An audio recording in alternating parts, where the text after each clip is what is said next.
Ngizothanda ukuthi ngikubingelele ngiphinde futhi ngikwamukele khona la kuZimi Live. Uma nje ufuna ukuhlezi updated ngokwenzeka khona la eMzansi, ungakhohlwa ke nje mbukeli ukuthi ke usubscribe kule channel and uphinde ke phela uklikhe leyo bell for ama notification. Namuhla nguphathele kudaba oluthinta uMpumelelo Mseleku nayo ke lapha igirlfriend yakhe entsha okunguNosipho Cele.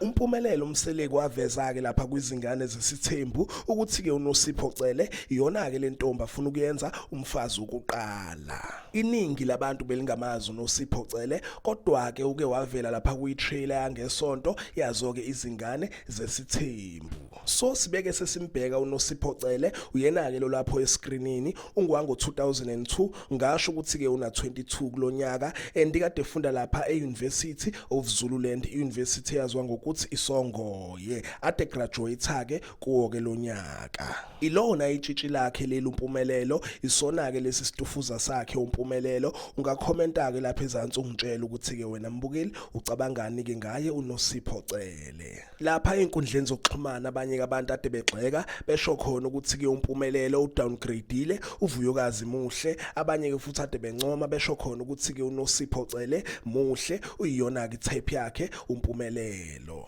So injalo ke mbukeli yizo ke lezi ade nguphathele zona, ngiyophinda ke futhi ngibuye nezinye. Uyazi ke mina ngihlezi ngikhona for wena, ngicela ukuthi ungakhohlwa ukulike and ke usubscribe. Ake ngithi ke nje danke, ngiyazi bongela.